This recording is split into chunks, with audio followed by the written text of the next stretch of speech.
Hey everybody, welcome back to another exciting episode of the Stash Report from the Stash Project. This is going to be our February compilation video for folks that are new to the channel or just finding us through the algorithm. We do one of these at the beginning of every single month to let you know the expected automotive kit releases for the given month, this being February 2021. So we have a few things on the domestic side. There right now are 3 kits out of round 2 scheduled for this month. If they end up putting more onto the schedule later this month, of course, we'll let you know as always. And otherwise, it's pretty much round 2 and Salvinos, and then a few Japanese releases as well. There are still some Revell kits floating around out there, like the custom van, and like our the U.S. Reeboks of the new Revell of Germany Jaguar E-Type and things of that nature. So we'll keep an eye out for those as well. But so far as I know, none of them are technically speaking officially scheduled. Revell US is more on a it gets here when it gets here kind of release schedule. So it may be some, maybe not. We'll find out. So over at round 2 on the AMT side, all 3 kits AMT this month, reissue of the 1998 Chrysler Concorde Slammer. So this is the next in the series of those snap-tie kits from the 1990s. This is going to be another one molded in neon green. So yay.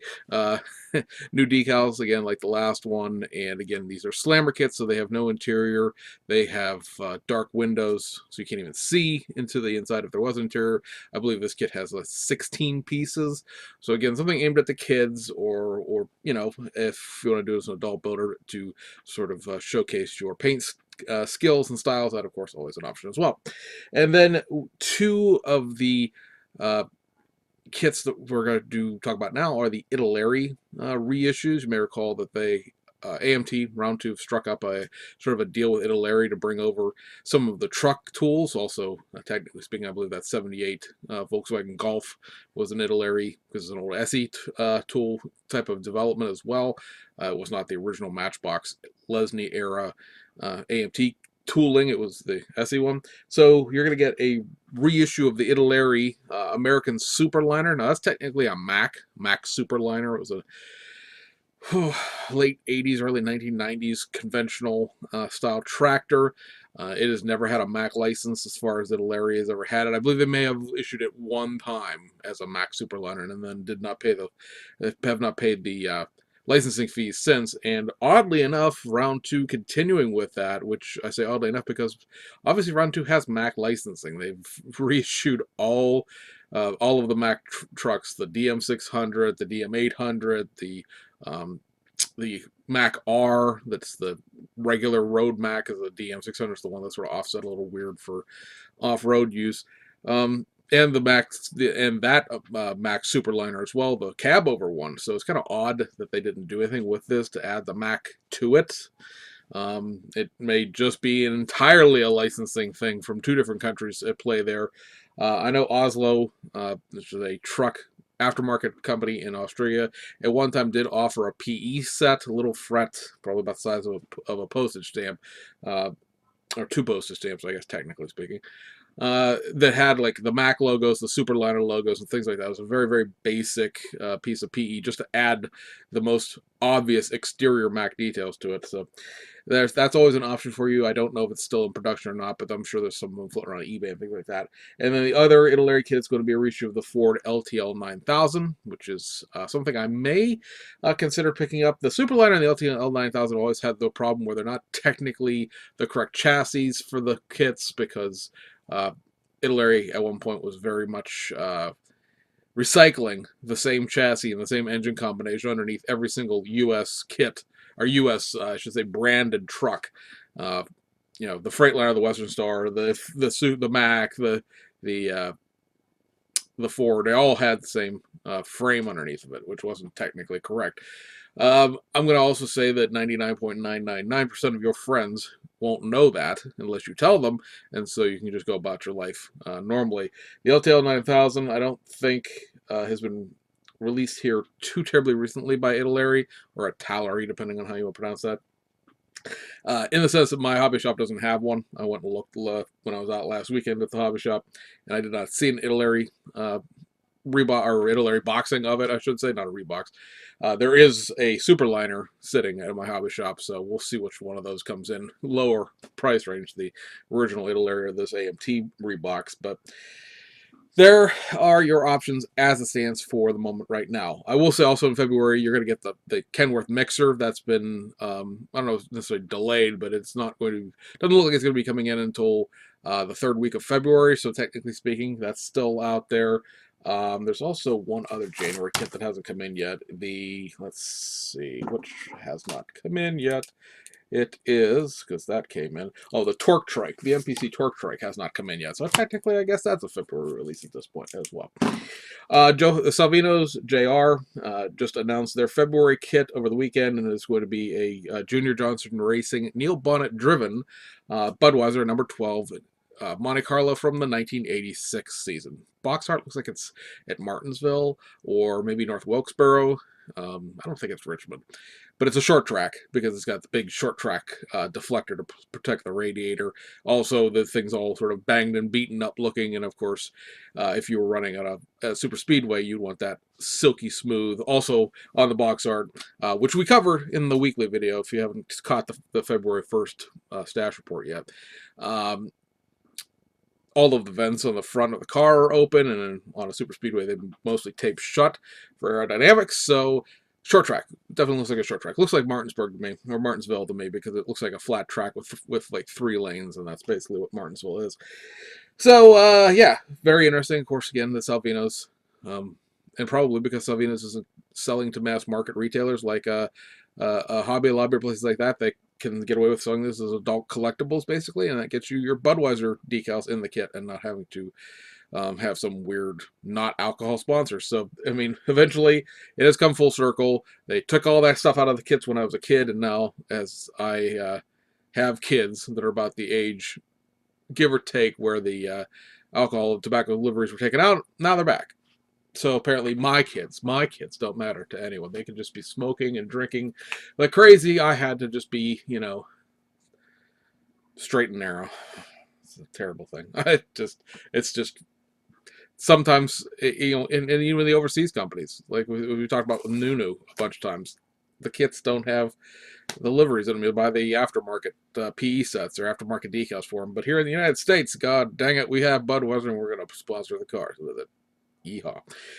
Over in Japan, Tamiya release of the 1/20th scale Fiat 131 Abarth Rally. We talked about that before. It is set up as a rally car, but it doesn't have any like placards. It has number boards, but there are no placards on the number board, so it's not designated as a specific rally, at least as far as I can tell by just looking at it. It doesn't have the where it was at or who it's sponsored by. There's spaces for that, and it probably doesn't have the tire logos in it either, because that's something that Tamiya hasn't been doing for probably 15 years now. So look for a Taboo or somebody to come up with the missing pieces for that, and then we'll know what rally that was supposed to belong to. I could go look up what it was originally, because I'm sure it was probably in that kit when it originally was released back in the 1980s, but yeah, I'm too lazy and don't care. And then also this month, because at this point the American release of it hasn't come out, even though Canada and Hong Kong has it, the McLaren Senna, the new 124 scale kit, will be out this month at some point in Japan and hopefully here as well. I think might have mentioned in the other video, I ordered something directly from Tamiya USA out in California. They have stock of a couple of the R32 GTR JTC cars, specifically the HKS Racing and the Calsonic car. And the Calsonic car is not stocked in any hobby shop that I can find it at. Haven't seen it being sold on eBay recently. I haven't really looked this week, but I haven't seen it sold recently. And so I was like, you know what? I will just buy it directly from them and deal with it. That was almost 2 weeks ago. They finally charged me for it this past weekend, and it still, to my knowledge, has not shipped yet.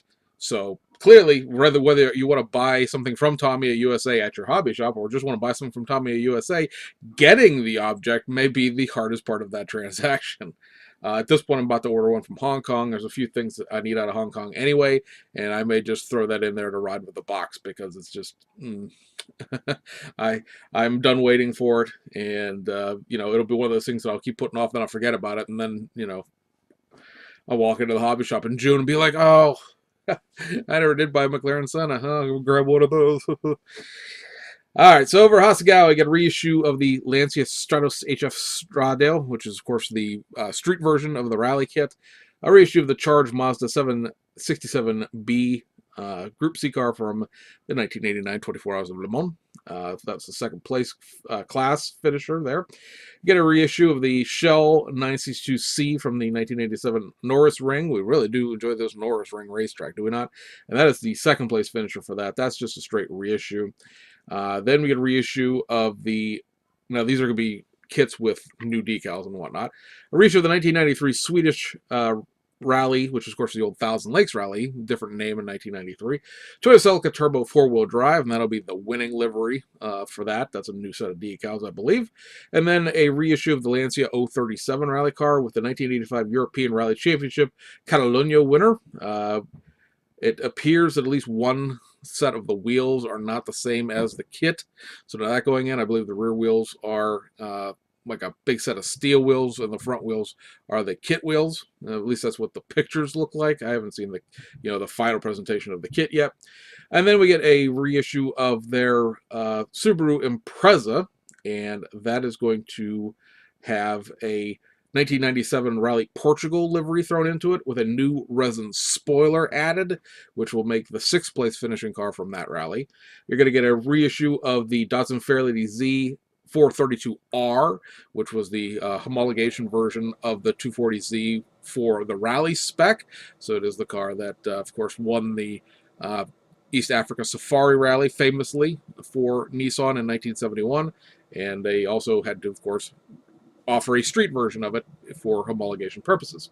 And then we're also going to get a reissue of the regular Datsun Fairlady 240Z with a resin chin spoiler, because we, of course, are chin spoilering all of the things. And then the Datsun Sunny, the little pickup truck, is going to get a reissue with Nissan service livery added to it. I'm going to guess you're probably going to have to paint the tritone of the white, blue, and red Nissan logos, but the actual, the Nissan colors, I should say, the actual Nissan logos and things like that will be on the decal sheet. Then you get a reissue of the Toyota Corolla 11 AE92 GTZ. Now this will be a reissue of the new tool Corolla 11 from last summer. This is going to have a bunch of parts added to it, newly tooled, to make the later version of the GTZ. The kit as it comes out is a 1988 or 89 AE92 Levin. This is a 1992 car. New hood, new bumpers, new headlights. I believe there's a change to the steering wheel, as well as rear fascia differences as well. And then the last kit from Hasegawa this month is going to be the Toyota Supra Group A race car. So this will be the race car version of the brand new tool A70 Toyota Supra, and that is going to be for the 1988 Fuji Intertech, which is the last race of a Japanese touring car season. We'll see what the decals look like, because they still haven't shown them yet, but as the box art and the literature goes, it is for the car that didn't finish the race, which is really funny.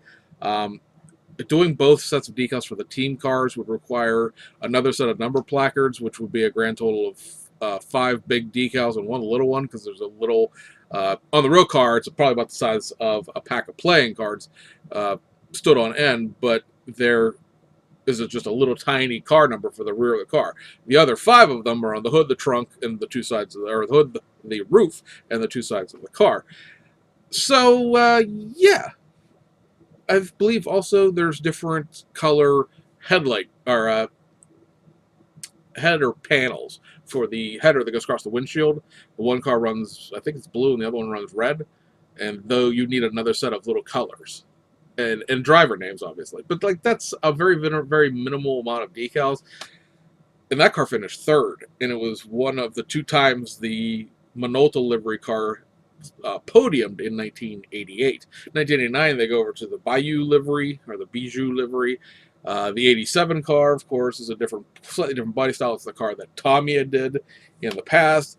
So, yeah, I've actually gone and tracked down a set of Shunko decals specifically to steal the number placards and the driver's names and the windshield header colors from, because it's just to me a very odd choice. This is again the last year the car ran in the Minolta livery. That was a incredibly famous Team Tom's livery at the time. The Celicas ran it, or the Supers ran it, the Group C cars ran it. The next set of cars would run it. The A92 Levins would run that car color scheme as well. But no, we've picked the car that only finished 37 laps because it blew the transmission out. Okay, okay, all right. But again, I give it the benefit of the doubt because I haven't seen the final decals that maybe they make the right decision to include both team cars. But know that going in. If you're looking forward to that one, you might be building the clunker that didn't finish. All right, over to Aoshima. So on the these are again all reissues. I don't believe any of these have anything new added to them. So yay. The one kit I know a lot of people are interested in, the 2017 Lamborghini Huracan Performante. A lot of people are waiting for the reissue of the Performante because they didn't get one when it came out originally. So finally, again, February is the month for you. And you get a reissue of the 89 Skyline R32 4-door GTST Type M, the 1994 Nissan, did I say Toyota Skyline? I think I did. Nissan Skyline R32 4-door, and the R33 Nissan Skyline 4-door GTS RST Type M. Reissue of the 76 Nissan Skyline, C111 GTX ES, one of those when you pick the trim with the decals.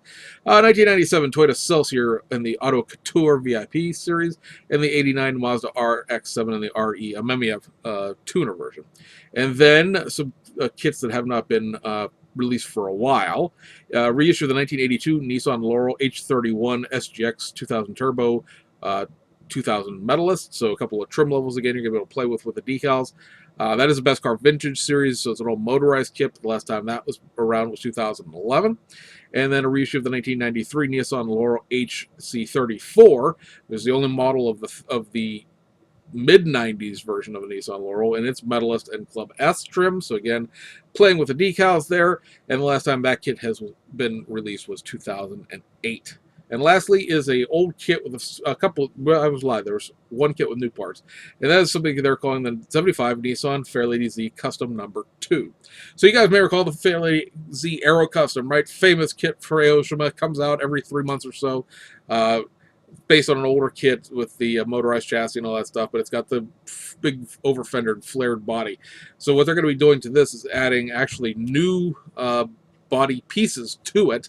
I'm not sure if they're tooling an entirely new body to this or what the deal is, how these are going to fit, because again, we haven't seen the sort of the end production thing yet. We've only seen some CAD images of it.